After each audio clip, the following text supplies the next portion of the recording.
वाङ्मे मनसि प्रतिष्ठिता मनो मे वाचि प्रतिष्ठितम् आविराविर्मैधि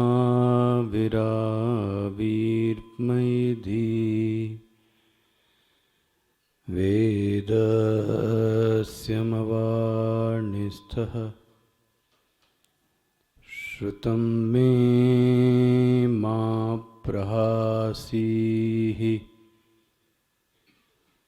अनेनाधीतेन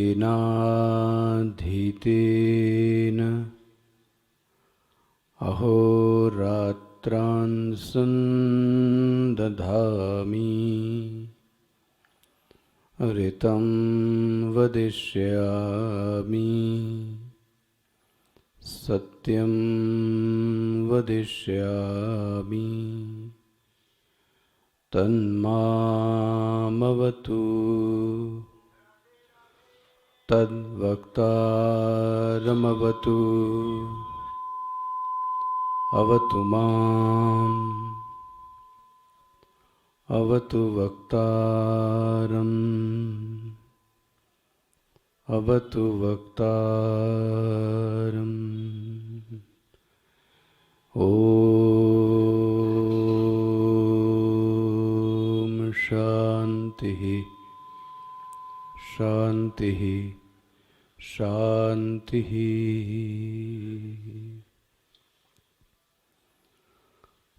सदाशिवसमारम्भां शङ्कराचार्यमध्यमाम् अस्मदाचार्यपर्यन्ताम् वन्दे गुरुपरम्परां शङ्करं शङ्कराचार्यं केशवं वादरायणं सूत्रभाष्यकृतौ वन्दे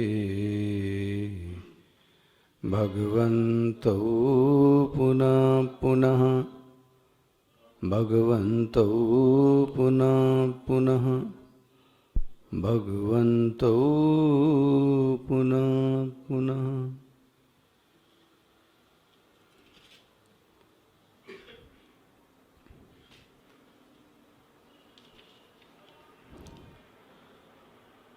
ओमाप्यायन्तु मम वङ्गानि वाक्प्राणचक्षुश्रोत्रमथो बलमिन्द्रियाणि च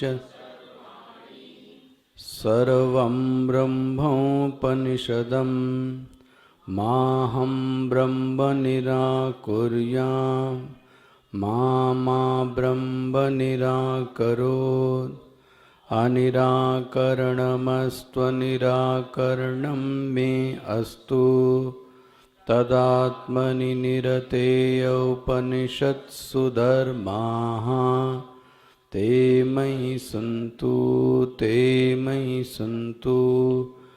ओम शांति शांति शांति। एक साथ मंत्र पढ़ेंगे। ब्रह्मा देवेभ्यो विजिज्ञे तस्य ब्रह्मणो विजये देवा अमहीयन्त ते ऐक्षन्त अस्माकमेवायं विजयो अस्माकमेवायं महिमा इति तद्वैषां विजज्ञो तेभ्योह प्रादुर्बभूव तन्न व्याजानत किमेदं यक्षमिति ते अग्निम् अब्रुवन् जातवेद एतद्विजानीहि किमेतद् यक्षमिति तथेति तदभ्यद्रवत तमभ्यवदत कोऽसीति अग्निर्वा अहमस्मि इति अब्रवीद जातवेदा वा अहमस्मि इति तस्मिन् त्वयि किं वीर्यम् इत्यपीदीयगं सर्वं दहेयं यदिदं पृथिव्यामिति तस्मै तृणं निदधौ एतद्दहेति तदुप्रेयाय सर्वजवेन तन्ना शशाकदग्धुं स ततैव निव्रव्रते नैतदशकं विज्ञातुं यदेतद्यक्षमिति अथवायुमब्रुवन् वायौ एतद्विजानीहि किमेतद्यक्षमिति तथेति तदभ्यद्रवत तमभ्यवदत कोऽसीति वायुर्वा अहमस्मि इति अब्रवीन् मातरिश्वा वा अहमस्मि इति तस्मिन् त्वयि किं वीर्यम् इत्यपीदिगं सर्वम् आददीय यदिदं पृथिव्यामिति तस्मै तृणं निदधौ एतद् आददस्वेति तदुप्रेयाय सर्वजवेन तन्ना शशाका दातुं स ततैव निव्रव्रते नैतदशकं विज्ञातुं यदेतद्यक्षमिति अथैन्द्रम् अब्रुवन् मघवन्नेतद्विजानीहि किमेतद्यक्षमिति तथेति तदभ्यद्रवत तस्मात् हिरोदधे स तस्मिन्नेवाकाशे स्त्रियम्मा जगाम बहुशोभमानाम् उमां हैमवतीं तां होवाच किमेतद्यक्षमिति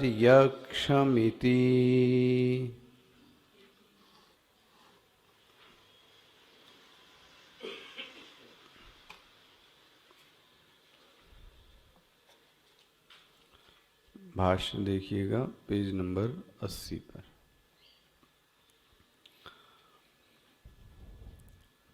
ब्रह्म पेज नंबर 80।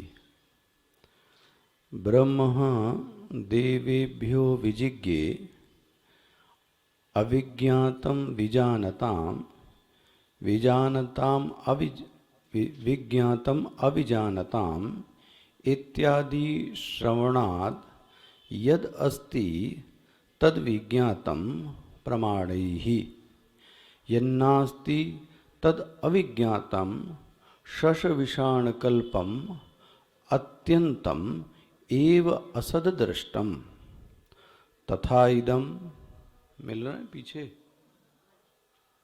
तथेदम ब्रह्म विज्ञातत्वात् असद एव इति मंदबुद्धीनां व्यामोहो मा भूदिति तद अयम आख्यायिका आरभ्यते तदेव ही ब्रह्म सर्वप्रकारेण प्रशास्त्री देवानामपि परो देवः ईश्वराणामपि ईश्वरः दुर्विज्ञेयः।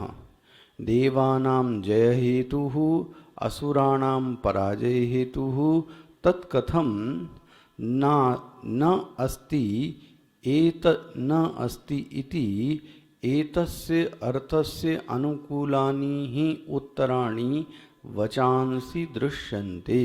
अथवा ब्रह्म विद्याः स्तुततये कथम ब्रह्म विज्ञानाद् अग्न्यादेवा देवानां श्रेष्ठत्वं जग्मुः ततो अपि अतितराम इंद्रः इति।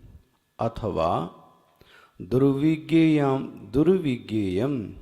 ब्रह्म इति एतत् प्रदर्श्यते येन अग्नियादयः अतितेजसः अपि क्लेशेन एव ब्रह्म विदितवन्तः तथा इंद्रो देवानामपि ईश्वरो अपि सन्निति वक्ष्यमाणः।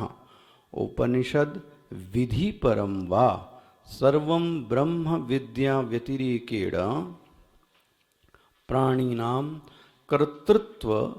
कर्तृत्व आदि अभिमानः मिथ्या इति दर्शनात् वा आख्यायिका। यथा देवानां जय आदि अभिमानस्तद्वत् इति ब्रह्म यतोक्त लक्षणं परमः किल देवेभ्यो अर्थाय विजिज्ञे जयं लब्धदेवानां सुराणां च संग्रामे सुरा जित्वा जगतरादीन ईश्वर सेतु भेत्रीन देवेभ्यो जयं तत्फलं च प्रायच्छत् जगतस्थेम्ने। तस्यः किल ब्रह्मणो विजये देवा अग्न्या आदि अमहीयन्त महिमानं प्राप्तवन्तः तदा आत्मसंस्थस्य प्रत्यग आत्मनः ईश्वरस्य सर्वज्ञस्य सर्वक्रियाफल संयोजितुः प्राणिनां सर्वशक्तिः जगतः स्थितिं चिकीर्षयोः अयं जयः महिमा च इति अजानन्तः देवा ऐक्षितवन्तः अग्न्या आदि स्वरूपः परिच्छिन्न नाम कृतो अस्माकम् एवायं विजयः अस्माकम् एवायं महिमा अग्नि वायु आदि इंद्रलक्षणों जयफलभूतः अस्माभिः अनुभूयते न अस्मत् प्रत्यग आत्मभूतेश्वर कृतः इति। एवं मिथ्याभिमान लक्षणवता। यहाँ से बाद में देखें।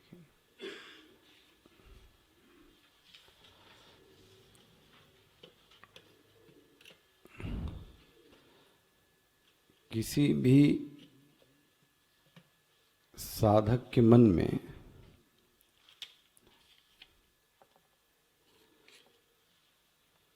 यह प्रश्न आना स्वाभाविक है कि आखिर इस आख्यायिका का हेतु क्या है, ये आख्यायिका प्रारंभ क्यों की जा रही है और इस उपनिषद में इस आख्यायिका का क्या प्रयोग है। ये बात बहुत पहले आई होगी, कोई बता सकता है? कोई मदद करेगा, आख्यायिका को समझाएगा?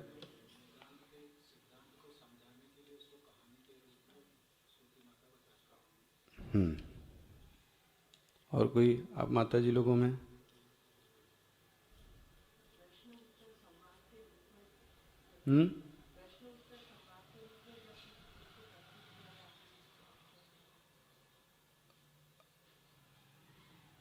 जब उपनिषद के जो सिद्धांत हैं वो व्यक्ति के समझ में नहीं आते, ऐसा वेद को लगता है, तो उपनिषद एक काल्पनिक कथा बनाती है। ये हुआ है ऐसा जरूरी नहीं, लेकिन उपनिषद इसको एक कथा के माध्यम से आपको सुनाती है, जिससे कि जो सिद्धांत उपनिषद में बोला जा रहा है वो आपकी क्या आ जावे, समझ में आ जावे। तो ऐसी कथा को क्या कहते हैं, आख्यायिका। स्पष्ट हो गया। जैसे यहाँ जो आख्यायिका आई वो देवासुर लोगों में लड़ाई हुई, तो वो आपने देखा परसों नरसों कैसा पूरी आख्यायिका तो तृतीय खंड में थी। स्पष्ट हो गया। अच्छा भाई, तो बोले ये आख्यायिका क्यों आई? बोले बात ये है, श्रुति में जब केनोपनिषद प्रारंभ किया गया तब बोला गया कौन से मंत्र? सबसे पहले क्या बोला गया जिसके कारण ये चालू हुआ? अन्य देव विदिताद अथो अविदिताद अथि। ये आप पहले पढ़ेंगे, इस पे अच्छी चर्चा हमारी आपकी हुई थी। अन्य देव विदिताद अथो अविदिताद अथि, यही नहीं बोला गया? यस्या मतम तस्य मतम, बोलिए ये मंत्र आप देखेंगे सब आपको पीछे मिलेंगे। यस्या मतम तस्य मतम, अच्छा यही नहीं, अविज्ञातम विजानतम। देखो ये श्रुति तो इन्होंने भी कोट कर दी। क्या बोलते हैं? अविज्ञातम विजानतम। जिसके लिए अविज्ञात है उसने उसको जान लिया, जिसने उसको जान लिया उसने उसको नहीं जाना। ऐसा सरल कह दें, जो ये कहता है कि मैंने जान लिया, श्रुति कहती है शर्तिया जानो कि उसने नहीं जाना। अब वेदांत पढ़ा हुआ कोई भी साधु और विद्यार्थी आपको कभी नहीं कहेगा क्या चीज, यदि कहता है तो मूर्ख है, अज्ञानी के लक्षण। तो अभिमानी हुआ फिर। श्रुति स्पष्ट कह रही है, उस अनादि तत्व को कोई जान सकता है? सोचो आप, एक कोने को आप जान पाए और आप क्या कह रहे हैं कि मैंने उस व्यक्ति को क्या कर लिया? अरे किसी व्यक्ति ने एक नीली टोपी पहनी थी तो आप एक दिन जान गए कि नीली टोपी पहने, लेकिन जिस दिन उसने नीली टोपी ना पहनी उस दिन हम लोगों का जो ज्ञान है ब्रह्म का वो लक्षणों के माध्यम से है, लक्षणों के माध्यम से, जबकि वह स्वयं में कैसा है? अलक्षणम। स्पष्ट होता है? वो स्वयं में अलक्षण है, लेकिन हमको कैसा बताया गया? मैं किसी एक स्वामी जी को भी सुन रहा था विवेक चूड़ामणि में, उसमें एक अच्छा दृष्टांत उन्होंने ये दिया कि एक दोस्त था आपका बड़ा पुराना, तो उसके घर जाना था, तो आपने उसका नाम पूछा कि भाई ये आदमी कहाँ रहता है। बड़ी लंबी कॉलोनी थी, सब घर एक जैसे बने हुए थे। तो एक आदमी ने कहा जिसका आप पता पूछें, देखो वो घर है। अरे बोले वो कौन सा घर? तो बोलता जिस पे ये कौवा बैठा है, ये कौवा बैठा वाला जो घर है ये उसी आदमी का घर है। अच्छा अब कौवा उड़ गया,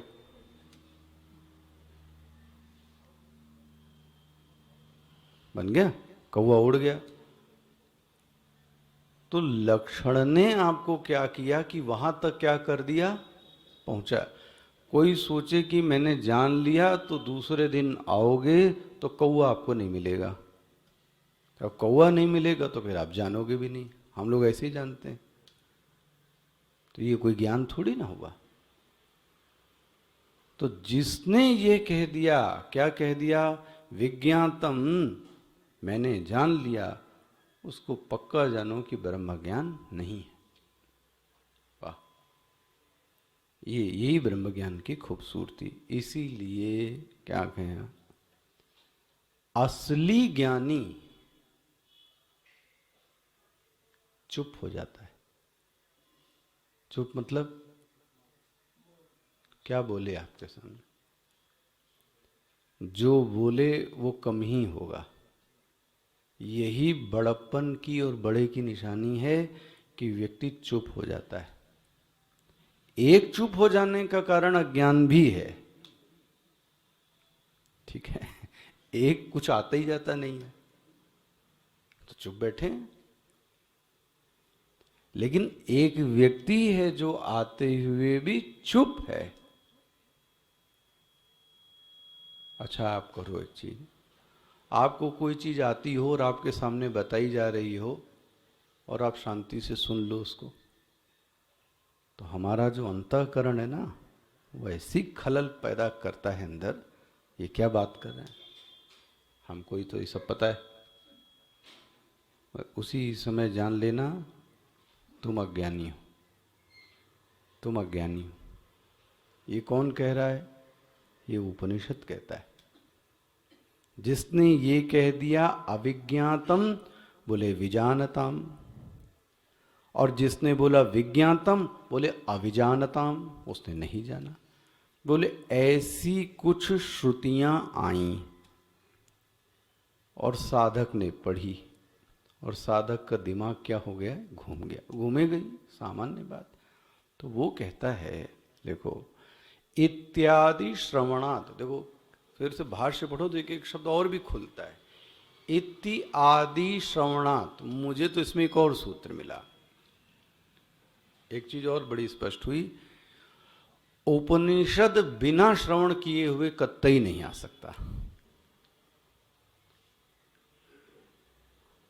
और एक दिन आप ट्राई कर लेना अपने आप से, ट्राई करना, एक कोई मंत्र ले लेना किसी भी उपनिषद को जो आपने पढ़ा हुआ, मतलब यहाँ ना पढ़ा है, कोई एक मंत्र ले लो, श्वेताश्वेत ले लो, बृहदारण्य ले लो, छांदोग्य ले लो, ठीक है, और उसको पढ़ो। तो मैं दावे से कह सकता हूँ कि आपको लगेगा कि आपको समझ में आ गया लेकिन कुछ समझ में नहीं आता। जैसे व्यक्ति नॉवेल पढ़ता है, नॉवेल पढ़ के रख देता है, ये लिस्ट में शामिल हो गया कि मैंने पढ़ लिया, हाँ जी, लेकिन कुछ समझ में नहीं आया। उपनिषद तो बिना परंपरा के पढ़ा ही नहीं जा सकता। और कौन सी परंपरा? गुरु शिष्य परंपरा से ही ज्ञान हो सकता है, ये इसकी खासियत। जिसको भी उपनिषद का ज्ञान हुआ हो उससे आप पूछना, वो आपको ईमानदारी से बताएगा कि महाराज किसी श्रेष्ठ गुरु के चरणों में बैठ के पढ़ने से ही मुझे ये ज्ञान उत्पन्न हुआ, ठीक है।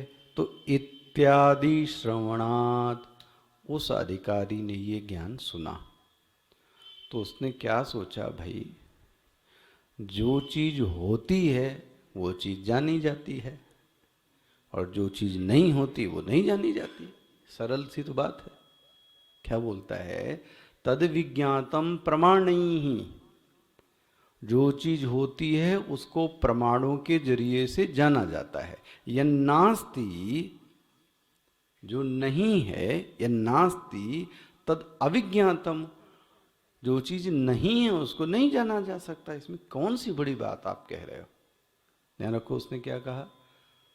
जो चीज है उसको जाना जा सकता है, जो चीज नहीं है उसको नहीं जाना जा सकता। अविज्ञातम, जैसे कि शशविषाण कल्पम, जैसे कि खरगोश के सींग नाम की कोई चीज नहीं होती है, वह असत है। जब वो होती ही नहीं तो किसी के जरिए से उसका ज्ञान भी किसी को नहीं हो सकता।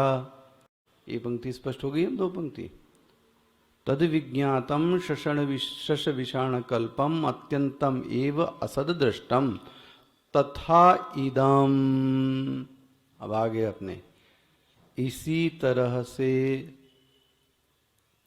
कोई इस ब्रह्म ज्ञान को ना समझ ले, क्योंकि ब्रह्म तो ऐसे दिखने वाला है नहीं। ये नास्तिक लोग तभी तो कहते हैं कि ब्रह्म भगवान है तो दिखाओ। यही तो प्रश्न एक ही होता है ना। हिरण्यकश्यप का भी क्या प्रश्न था? ओ प्रहलाद के पिता, अगर है तो दिखाओ, कई चीज होती हैं बट तुम उसको देख नहीं सकते। आपके मन में किसी के प्रति प्रेम भरा होवे, दूसरा वाला कोई जान सकता है भाई? जब तक कि आपको वो व्यक्ति ठीक से समझता। हाँ, आप अपने बच्चे को समझते हो तो उसकी भाषा देख के समझ जाओगे कि ये व्यक्ति किसी से क्या करता है, प्रेम करता है। ये कोई दिखने वाली चीज थोड़ी ना है। ऐसे ही ब्रह्म विज्ञातत्वाद असद एव इति, देखो इसी तरह से ब्रह्म के ज्ञान को भी ब्रह्म विज्ञात मिल गया।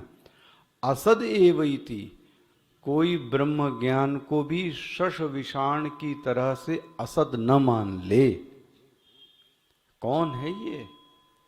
बोलते हैं मंद बुद्धि नाम व्यामोह। ये महाराज मंद बुद्धि है, इसकी बुद्धि नहीं ज्यादा, मोहित हो चुका है। ऐसा ही व्यक्ति ऐसा निर्णय देने की हाँ पूर्णतः गुंजाइश है। अगर आप तो पढ़े हैं, जो अन्यत्र व्यक्ति होवे अधार्मिक, आप उसको इस कक्षा में बैठाओगे तो क्या कहेगा वो? क्या हो रहा है ये? उसी बात को 10 बार कहा जा रहा है, कुछ लेना देना नहीं है जीवन से, तो वो यही कहेगा। और सही है उसका कहना, क्या कहेगा? स्पष्ट हुआ? तो देखो भाष्यकर कितने स्पष्ट तरीके, मंदबुद्धि नाम व्यामोह मां भूदिति तद अर्थम, मिल रहा है, इयम आख्यायिका आरभ्यते। इसलिए आखिर बेचारा है तो वो शिष्य ही, भले थोड़ा मंद बुद्धि है, उसको समझाने के लिए, क्या समझाने के लिए? यही क्या, अन्य देव विदितादथो अविदितादधि विज्ञात अविज्ञातम विजानताम विजानताम विज्ञातम अविजानत, ये उपनिषद के अर्थों को समझाने के लिए ये आख्यायिका आरंभ की जा रही है। स्पष्ट हो गया? यहां तक मिला? तद अर्थम इयम आख्यायिका आरभ्यते। भाई यहां तक समझ में आ गया? अब श्रुति पहला ही तद एव ही ब्रह्म, तद ये वही ब्रह्म है। कौन सा ब्रह्म? ध्यान रखना, जिसको यहां ब्रह्म शब्द से कहा जाता है ये वही है। कौन? जिसको आपने क्या पढ़ा? श्रोत्रस्य श्रोत्रम मनसो मनोयद, मिल गया? केनेशितं पतति प्रेषितं मनः केन प्राण प्रथम प्रीति युक्तः। स्पष्ट हो रहा है? यह कौन है ब्रह्म शब्द? श्रोत्रस्य श्रोत्रम मनसो मनोयद, मिल गया? इधर बैठ जाओ दीदी, इधर बैठ जाओ। मिल रहा है? तीसरा श्रोत्रथ श्रोत्रम मनसो मनोयद, ये वही है। प्राणस्य प्राणम, जिसको कहा गया प्राणों का प्राण, न तत्र चक्षुर्गच्छति न वाग गच्छति। स्पष्ट हो गया? जिसको ब्रह्म शब्द से कहा जा रहा है, जो उच्चार्यमाण ब्रह्म है, ये वही है जिसको पहले बताया गया। बोले नहीं समझ में आया गुरु महाराज, यही चीज रामचरितमानस में पूछा गया, सोई राम की अपर को, मतलब क्या हुआ?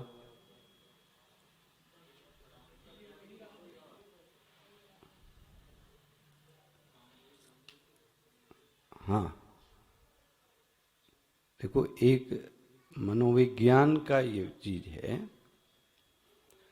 व्यक्ति के मन में प्रश्न का उदय तब होता है, एक तो उसके मस्तिष्क में एक सिद्धांत भरा है, जब सुना हुआ कुछ और है और प्रत्यक्ष कुछ और दिखता है, तब ध्यान रखना प्रश्न का उदय है। ठीक है ना? सुना कुछ और है, दिखता कुछ और है, सामान्य साधक के मन में प्रश्न के बीज का उदय होगा। अच्छा, ले ले दृष्टांत लें। यही चीज मानस के तीनों वक्ताओं और श्रोताओं के बीच हुआ है। तो मानस की कक्षा हो जाएगी, याज्ञवल्क्य और भरद्वाज जी, हाँ, काकभूषुंडी जी और गरुड़ जी, हाँ, शिव जी और पार्वती जी, तीन में यही प्रश्न हुआ। क्या प्रश्न है? सोई राम ये वही है कि कोई दूसरा राम है? बोले ऐसा प्रश्न क्यों आ रहा आपके मन में? बोले महाराज बात ये है, हमने सुना था वो जो ब्रह्म है वो तो ज्ञान से परिपूर्ण, आनंद से परिपूर्ण, अजन्मा, अविनाशी, चमकता दमकता ब्रह्म है। ये कौन कह रहा है? पार्वती जी। यही सुनाया था ना शिव जी आपने? ये तो अपनी पत्नी के पीछे इसका चेहरा देखो आप, रो रहा है और इसकी हद पार कर दी इसने। ये अपने पत्नी के दुख को, हे खग मृग तुम देखी सीता मृग नैनी, जिस ब्रह्म को अपनी पत्नी का पता न होवे, हाँ, आप उसको सर्वज्ञ कहते हैं? ये कौन पूछ रहा है? ये शिव जी के ऊपर आक्षेप है। आपने बोला ये ब्रह्म है, सोई ब्रह्म ये ब्रह्म है या अपरु को? मुझे नहीं लगता ये ब्रह्म कहलाने लायक नहीं है महाराज। इधर याज्ञवल्क्य और भरद्वाज जी, आपने बोला कि दशरथ के ढोटा, एक राम अवधेश कुमारा,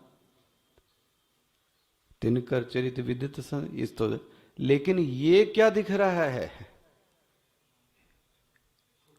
अपनी पत्नी के विरह में मरा जा रहा है। ये सोई राम की अपर को ये वही राम है कि कोई और? और तीसरा प्रश्न भी देख लेना, जो दुनिया के बंधन को खोलता है, आज वो नागपाश में बंधा हुआ है, सोई राम कि अपर को कोई और है कि यही है? प्रश्न का बीज यही है बना।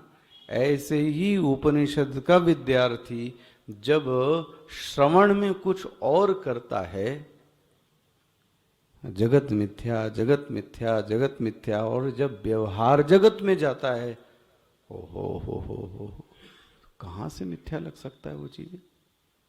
तो प्रश्न स्वाभाविक है आना।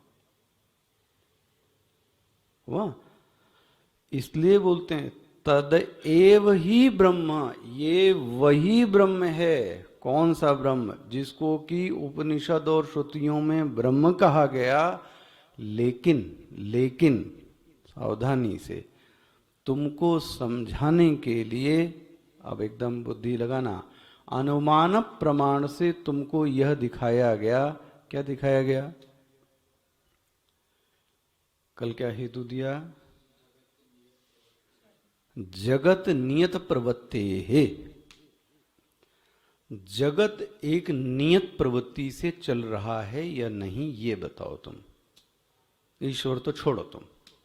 बोले महाराज चल रहा है, ऋतुएं अपनी समय में आती हैं, पंछी अपने समय में आते हैं, वनस्पति अपने समय में आती है। ठीक है, मनुष्य ही है जो नियत प्रवृत्ति नहीं है।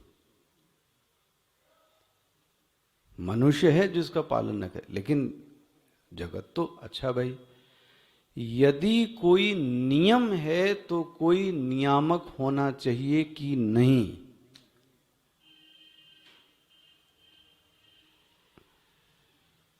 क्या कहते हैं आप?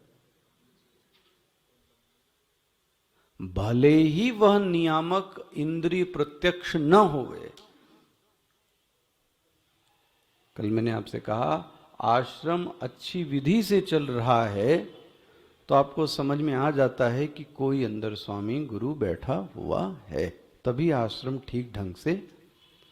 ये जगत यदि नियम से चल रहा है तो जो नियामक होगा वह जड़ होगा कि चेतन होगा? स्पष्ट होता है? नियम है तो नियामक है, नियामक कभी जड़ नहीं हो सकता हैं जी, तो उसको चेतन होना ही। उसी जगत के नियामक को ब्रह्म की संज्ञा दी गई है। स्पष्ट हुआ? इसलिए शब्द क्या दिया, भाष्यकार ने क्या लिखा? तदैव ही ब्रह्म सर्व प्रकारेण प्रशास्त्री। देखो शब्द क्या है, प्रशास्त्री। इससे स्पष्ट होता है कि इस जगत को चलाने वाला कोई है, यही नहीं जो है। उसके लक्षण देखो, जो है देवानामपि परः देवः, वो देवों का भी देव है। और सुन लो, ईश्वराणाम अपि ईश्वरः। आप बोले ईश्वरों का ईश्वर मतलब क्या हुआ? ईश्वर तो एक ही होता है। हाँ, परमेश्वर से बात थोड़ी न मिलती, बात तो वही है।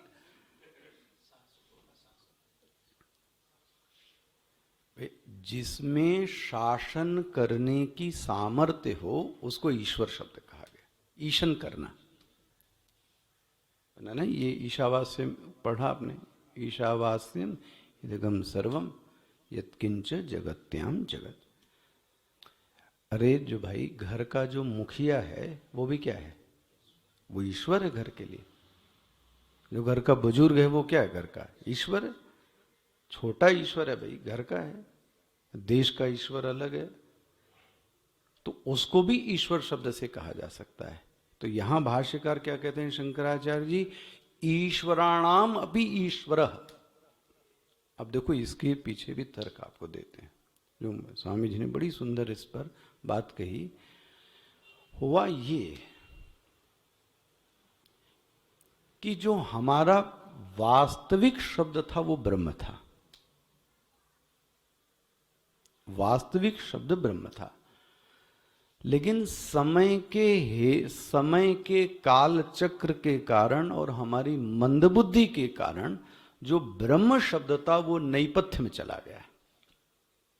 अब वो ब्रह्म शब्द किसी को याद, फिर पुराणों ने उसी ब्रह्म शब्द को ईश्वर वाच्य हमको क्या कर दिया, दिखा दिया।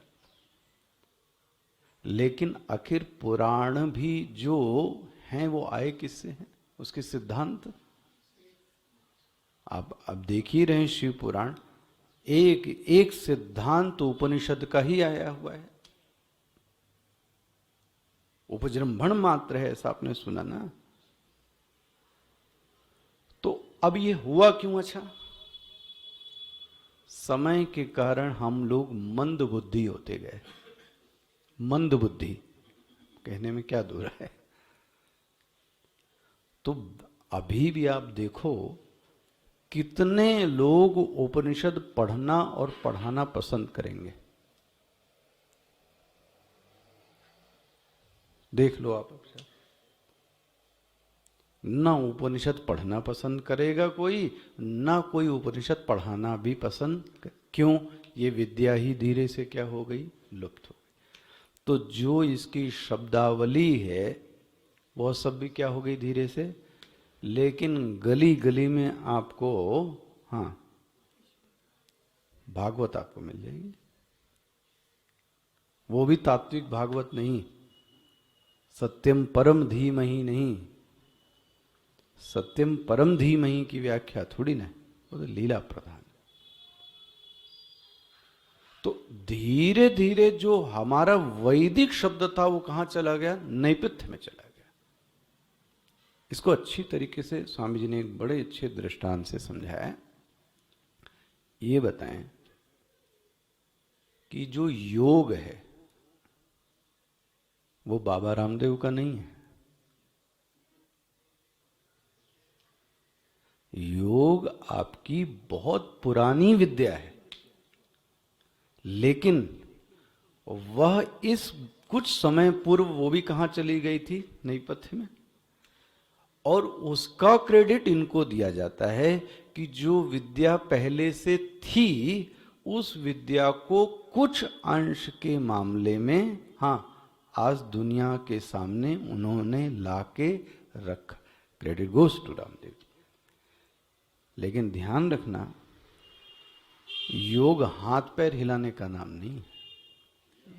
ये पता नहीं कितना बोलते हैं, मैं तो सुनना ज्यादा सुनता नहीं। महाराज योग, पतंजलि ऋषि हैं, वेदांत में शंकराचार्य जी और जितने भी 6 संत हैं उनको चित्त विशेषज्ञ की संज्ञा दी गई। वेदांत के विद्यार्थी को कहा जाता है कि पतंजलि ऋषि का अनुसरण करें। क्यों करें? चित्त विशेषज्ञ हैं वो, चित्त की वृत्तियों को क्या करते हैं। इसीलिए सिर्फ पतंजलि योग सूत्र की जो पहली ही परिभाषा दी वो क्या दी गई? अथ योगानुशासनम। पूछा गया योग क्या है, इसका लक्ष्य क्या है, तो क्या बोलेंगे सोनी जी? चित्त वृत्ति निरोध योग, ये योग है। इससे क्या होगा? तदा दृष्टु स्वरूपे अनुसंधानम। हम तो हाथ पैर हिलाने को योग कह रहे हैं, यहां क्या कहा जा रहा है? चित्त वृत्ति। तो कभी ध्यान ही नहीं जाता। उल्टा जितने योग करने हाथ पैर हिलाने वाले लोग ये महागुस्सैल होते, चिड़चिड़े। हाँ, आसन कुछ चीजें हैं, लेकिन अभी भी जो योग की विद्या थी, कोई अभी आया था मुझे, वो अयंगार के बारे में समझा रहा था मुझे, तो उन्होंने बड़ी अच्छी बताई। बोले स्वामी जी अयंगार योग में आपके खड़े होने से लेकर आपके आसन लगाने तक अगर वह प्रशिक्षक ठीक है तो आपको वह यह भी बता सकता है कि आपके ब्लॉकेज, आपके मस्तिष्क में क्या गलत चल रहा है। ब्लॉकेज मतलब वो हार्ट वाला नहीं। मैंने कहा ऐसे भी? बोले हाँ ऐसी विद्या है, हमने तो इसको सिर्फ इसी पे हाथ पैर डुलाने पे रख दी। मैं अपने विषय पे आऊं। जैसे कि योग नेपथ्य में चला गया था तो रामदेव जी उसको क्या कर लाए थोड़ा सा, अब तो गली गली में सुबह सुबह आप स्टेशन पे मिल जाएगा, हर जगह लोग चालू हो गए। इसी तरह से जो वेद का आपका जो असली शब्द है वो ब्रह्म है, ध्यान रखिएगा। और सुन लीजिए, डिटेल भले समाप्त ना हुए। जब भी पूजा की जाती है, मैंने कई बार आपको समझाया है, तो 2 तरीके के मंत्र दिखते हैं। एक मंत्र होता है वैदिक और एक मंत्र होता है श्रुति का, स्मृति का, वो पुराण से लिए गए हैं। अब श्रुति का जब ऐसे स्नान कराते हैं तो सहस्र शीर्षा पुरुष सहस्राक्ष सहस्रपात, ये कैसा मंत्र हो गया? वैदिक। लेकिन अगर आपको नहीं आता है तो फिर संस्कृत में मंत्र बनाए गए, उससे ही व्यक्ति को क्या करते हैं, फिर बोलते हैं इसे कर लो। जाति चंपक पुन्नग कीर्तिकी मल्लिका आदि भी कुसुमी पूजयामि तम सुदामी परि, लो पुष्प चढ़ा दिया। तो इसलिए कभी भी आप वो जो नित्य कर्म पूजा प्रकाश उसको सावधानी से देखो तो उसमें 2 मंत्र दिए रहते हैं। तो जो पहला मंत्र है वो कैसा है? वैदिक। सीखना वही चाहिए, मैं ये कह रहा हूं। जब सीखनी तो अच्छी चीज सीखिए ना, फिर थोड़ा प्रयास लगेगा। अच्छा आप देखो ना, हम लोग जब आरती करते हैं तो आपने देखा होगा स्वामी जी या कोई बड़ा अच्छा संत आवे तो हम बोलते हैं न तत्र सूर्यो भाति न चंद्र तारकम नीमा विद्यतो भांति कुतोयम अग्नि, यही पढ़ते हैं। ये कैसा मंत्र हो गया? वैदिक हो गया। और ऐसे अगर आप करेंगे कपूर तो फिर क्या दिखाएंगे? ये तो हमने जोड़ दिया, कर्पूर गौरम, ऐसा मंत्र है नहीं वो। मिश्रा जी कुछ सुनाइए, कपूर दिखाते समय क्या बोलते हैं? कपूर नहीं दिखाते?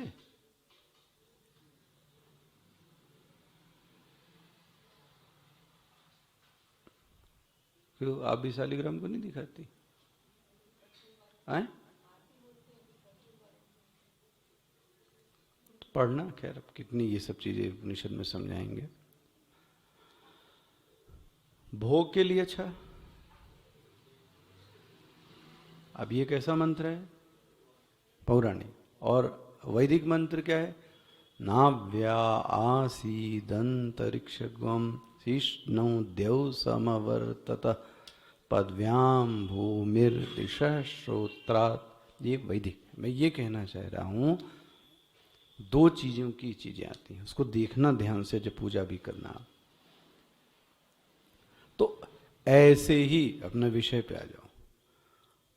जो ब्रह्म शब्द था वही असली शब्द था, लेकिन ब्रह्म शब्द से मंद बुद्धियों के लिए अब शब्द क्या बोला जाने लगा?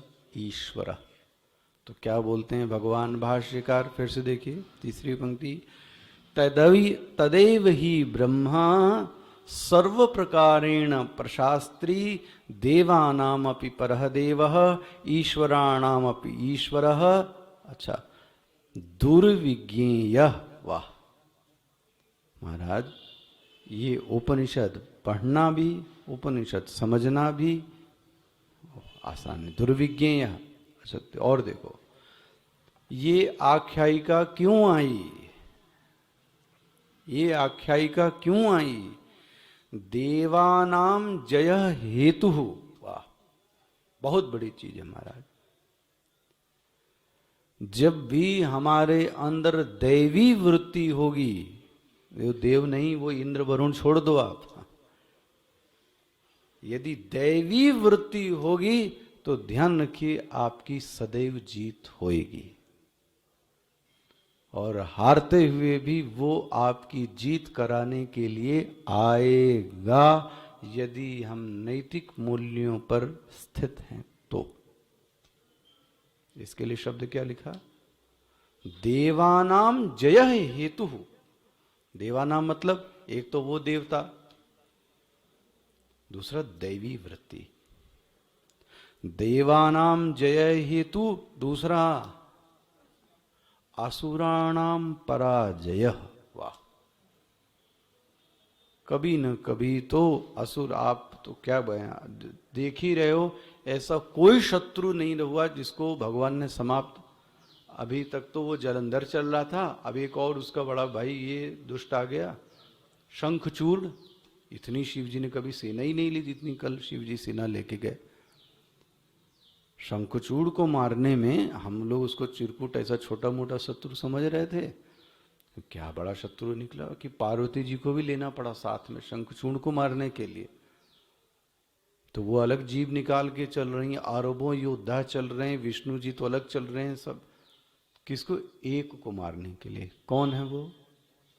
लेकिन वो अच्छा आदमी था, इसीलिए मारना पड़ा। नैतिक मूल्यों पे चलता था उसका जीवन, लेकिन कुछ गड़बड़ की तो देखो आप, कौन है जिसको नहीं किया? तो एक बात आप भी ध्यान दे लो, यदि हमारे अंदर भी हाँ असुर वृत्ति पैदा हुई तो आप पटके जरूर जाओगे, आज नहीं तो कल कहीं ना कहीं पटके जाओगे। ये पक्की बात है, आपको बताऊं, लिख के रख लेना चाहिए। और उल्टा भी है, दैवी वृत्ति है, आप विश्वास रखिए वो आएगा, वो आएगा। ये उपनिषद कहता है, देवानाम जय हेतु असुराणाम पराजय हेतु तत्कथम न अस्ति एतद अर्थस्य। मिल रहा है भाष्य? नास्ति न अस्ति एतस्य अर्थस्य अनुकूलानि उत्तराणि वचांसि दृश्यन्ते। ये इस आख्यायिका से देखने को मिला कि नहीं? स्पष्ट हो रहा है? ध्यान रखना, आख्यायिका के क्या क्या हेतु हैं ये देखने को मिल रहा है कि नहीं मिल रहा है आपको? क्यों आख्यायिका आ रही है? पहले आ गया मंद बुद्धि के लिए बताया, अब ये भी कहना। अच्छा आगे देख लो, अथवा भाष्यकार कितने हेतु से भगवान भाष्यकार समझाते हैं, इसीलिए तो नतमस्तक हो जाते हैं हम लोग उन पर। एक हेतु से ना समझो तो दूसरे हेतु से, वरना तीसरे अथवा बोलते हैं। अथवा अब क्या रह गया, बोले ये क्यों आई आए, ब्रह्म विद्या स्तुतये, ब्रह्म विद्या की स्तुति। बोले कैसे होगी ब्रह्म विद्या की स्तुति, कथम, बोलते बताता हूं। देखो भाई, ब्रह्म विज्ञानाद अग्नि आदय देवाः देवानां श्रेष्ठत्वम, बहुत सावधानी से देखना, श्रेष्ठत्वम जगमुहु ततः अपि ही, मिल रहा है तो जगमु ततः अपि अतितराम इंद्रियति। जिसने भी ब्रह्म ज्ञान को जीवन में लाया है, जिसने ब्रह्म ज्ञान को सुना है, उसको श्रेष्ठत्व की प्राप्ति होती है। स्पष्ट जानिए, हम लोगों के भी दिन कभी न कभी आएंगे। क्योंकि क्या बोल रहे हैं, कथम, कैसे स्तुति, ब्रह्म विज्ञानाद अग्नि आदि दे, आखिर इसमें अग्नि आदि को क्यों श्रेष्ठ माना गया। अग्नि और वायु देवता को देवताओं में श्रेष्ठ क्यों माना गया, क्यों माना गया, क्योंकि इन्होंने ब्रह्म विद्या को क्या किया, सुना बाद में। और उसमें भी इंद्र का क्या कहना, आहा, इंद्र ने तो साक्षात उमा महिमवतीम, ये आप मंत्र देख चुके ना, उसमें बोल रहे जगमु अपि अतितराम इंद्र इति। इंद्र का तो क्या कहना, साक्षात उमा ब्रह्म विद्या ने आकर, हाँ जी, उपदेश देती है। जिसके जीवन में ब्रह्म ज्ञान यदि कान में गया है तो ध्यान रखें, हमारे स्वामी जी तो इसको ऐसा कहते रहे, बहुत पहले से कहते रहे, भले कठिन लगे लेकिन उसको सुनो। बीज अगर जमीन में चला जाएगा तो फिर तुम्हारा काम समाप्त हो गया। कभी पानी पड़ ही जाएगा, झोंका आएगा ही आएगा, कभी कोई न कोई गुड़ाई कर ही देगा, तो फिर छोटा सा अंकुर तुम्हें दिखेगा। तो कम से कम बीज बोने का काम तो हमारा है। हम बीज ही नहीं बोएंगे क्योंकि हमको पुष्प ही नहीं दिखता है अभी, तो फिर सफर तो कभी चालू ही नहीं होगा। अरे भाई, एक बार डिब्बे में घुस जाओ तो ये तो पक्की है कि सूर्योदय के पश्चात पहुंच तो जाओगे, अब कैसे भी पहुंचोगे। अब जैसी आपकी सामर्थ्य वैसे पहुंचोगे, और क्या। लेकिन पहुंचोगे जरूर यदि चले हैं तो। ये ब्रह्म ज्ञान की इतना सोचो आप, इतना पुण्य है कि यदि कान में उपनिषद की विद्या चली जावे तो इंद्र आदि, ये अग्नि आदि को भी क्या हुई, श्रेष्ठत्व की प्राप्ति हुई। तो इंद्र को तो साक्षात हुई। अथवा, तो क्या हेतु देते हैं, बोले और सुन लो क्यों आई ये आख्यायिका। दुर्विज्ञेयम ब्रह्म इति तत्प्रदर्श्यते। वाह, ये कल मैं आपसे कह रहा था, और ये हेतु मुझे सबसे अच्छा हेतु लगता है। क्या कहते हैं, एक बात तो भाई स्पष्ट है, जो ब्रह्म है वो इतना आसान तो नहीं है, ये तो आपको भी समझ में आ गया होगा इतने सालों में। दुर्विज्ञेय है, लेकिन श्रुति कहती है, दुर्विज्ञेय कहने से एक एक फायदा है, बहुत सावधानी से सुनिए। दुर्विज्ञेय कहने से एक ये फायदा है, ये मस्तिष्क हर चीज को जज करता है। कल मैं कह रहा था, ये इसका काम ही है ऑलवेज जज करना। आप हमको जज कर रहे हैं, हम आपको जज कर रहे हैं, तो आप सामने वाले को जज कर रहे हैं। ये जो बुद्धि है ये लगातार जज कर रही है। जज कर रही मतलब नाप रही। जैसे कि मैं आपसे यह बोल दूं कि यह बाल्टी भारी है, तो अब आपके अंदर बल कैसा पैदा हो गया? ये क्यों बल पैदा हुआ ज्यादा? क्योंकि मैंने बोला बाल्टी, और मैं कह दूं हल्की है, उठा लो, तो आपकी बुद्धि में कैसा आया? अरे तो एक हवा की बात है। और अगर वो भारी निकली तो क्यों नहीं उठा पाए आप? क्योंकि अंदर से बल पैदा पहले कैसे पैदा हो गया था? यह जो हमारा मस्तिष्क है ये जज करता है, और जब चीज कठिन होती है तो हमारे अंदर बल भी ज्यादा पैदा होता है। ऐसे ही उपनिषद के विद्यार्थी को दुर्विज्ञेय कहने से यह सीख मिलती है कि हमको अपना जीवन सुसंस्कृत बनाना चाहिए और संयम करना चाहिए, थोड़ी साधना करनी चाहिए, थोड़ा पुरुषार्थ ज्यादा करना चाहिए अन्य जीवों की तुलना में। क्यों? क्योंकि हमको किसको प्राप्त करना है? ब्रह्म को। तो श्रुति ने शब्द क्या बोले? दुर्विज्ञेयम ब्रह्म इति एतत् प्रदर्श्यते। जैसे देखो, और देखो, ये न अग्नि आदय अति तेजसः अपि। अग्नि आदि में, आदि शब्द से दिया लिखना, वायु भी आ गए, ये सब देवता लोग आ गए। तेजसा अपि क्लेशेन एवं ब्रह्म विदितवन्तः। इनमें इतना तेज होते हुए भी इनको जो ब्रह्म का ज्ञान प्राप्त हुआ, हाँ, वो थोड़ा मुश्किल से प्राप्त हुआ। विदितवन्तः, लेकिन कैसे? क्लेशेन एवं, थोड़ा क्लेश तो। आप सोचो, हम और आप तो मनुष्य हैं। उन देवताओं को भी क्या करना पड़ा? थोड़ा सा सहना पड़ा। जो कल आप पूछ रहे थे ना, कौन गुलानी जी पूछ रहे थे, ये देवताओं को कोई ब्रह्म ज्ञान नहीं है, लिख के रख लो आप, इनको कोई ब्रह्म ज्ञान नहीं। इनको मैंने आपसे कहा भोग योनि है, जो पुण्य पिछले जन्म के किए थे उसी के अनुरूप ये क्या कर रहे हैं। इनको पढ़ने पढ़ाने की कोई फुर्सत नहीं, ना कोई साधना करते हैं, इनकी बुद्धि में ही नहीं आता ये सब। जब पद से च्युत हो जाते हैं तब इनको समझ में आता है, ओहो हो, हम तो शिव जी के खिलाफ ही द्रोह करने लगे थे। भोग में व्यक्ति मदमस्त हो जाता है ना, तो ये बुद्धि चली जाती है, तो उसको समझ में नहीं आता क्या करना है क्या नहीं करना है। देखो आप,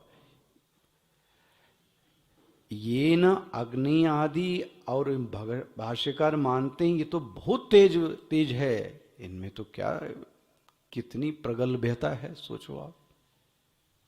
ओजस तेज वीर, इनको भी क्लेशेन एव विदितवन्तः तथा इंद्र देवानाम अपि ईश्वर अपि सन्निधि। तो फिर तो इंद्र को तो और भी मेहनत करनी पड़ी थी, याद आ गया। अथवा वा मिल गया। वक्ष्यमाण उपनिषद विधि, ये थोड़ा सा टेक्निकल है। विधि मतलब ये हुआ कि हो सकता है आगे आने वाले समय में आपको विधि ज्ञान दिया जाए। विधि मतलब ये हुआ, ये करना चाहिए, ये करना चाहिए, उपासना करनी चाहिए, संयम से रहना चाहिए, वाणी अच्छी बोलनी चाहिए, द्वेष की भावना नहीं। तो ये सब कैसा हुआ? ये आपको करना पड़ेगा। विधि ज्ञान इसको ले, एक विधि एक निषेध। नहीं करना है वो तो जान लिया, लेकिन जो करना है वो क्या करोगे? करना पड़ेगा। हो सकता है आगे कैसा ज्ञान आए, विधि का ज्ञान आवे, इसलिए श्रुति इसको बता रही है। वाह, भाष्यकार देखो आप क्या दयालु स्वभाव, कहते और देख लो। वाह सर्वम ब्रह्म विद्या, ये बहुत अच्छा है। ब्रह्म विद्या व्यतिरेकेण प्राणीनाम कर्तृत्व आदि अभिमान मिथ्या इति दर्शनात्वा आख्यायिका। ये बहुत बड़ा हेतु है, इसको सिर्फ बोल के समाप्त करूं। व्यक्ति के अभिमान को समाप्त करती है कौन? उपनिषद। ये बहुत बड़ा विषय है, इसको अच्छे से समझना चाहिए। क्या बोल रहे हैं? ब्रह्म विद्या व्यतिरेकेण। एक बात है जिसके चित्त में अभिमान भरा हुआ है, आप याद रखना ब्रह्म विद्या उसको कभी नहीं पच सकती, कभी नहीं पच सकती। हो सकता है वह वाणी के लिए, कहने के लिए रह जाए तो ठीक है, लेकिन ऐसे व्यक्ति से जब आप उसके पास जाओगे तो आपको मजा नहीं आएगा। क्यों मजा नहीं आया? क्या कहोगे? ऊंची दुकान। बोले मजा नहीं आई। क्यों नहीं आई? बोले यार जो मैंने कुछ सुना था वो इनके साथ रहने पर मिला नहीं। ये क्यों कह रहा है व्यक्ति? क्योंकि वह गुण जिसकी वो आशा करता था वो उसके व्यक्तित्व में नहीं है। ये उपनिषद के साथ बहुत जबरदस्त। अभिमानी व्यक्ति इसको कतई समझ ही नहीं सकता। इसीलिए तो आप प्रश्नोपनिषद में पढ़ेंगे, वो शिष्य आया और वो आचार्य से पूछता है मुझे इस प्रश्न को जानना है। तो आचार्य ने क्या उत्तर दिया? देखो तुम करो 12 साल सेवा आश्रम में, और उस समय आश्रमों की सेवा क्या होगी?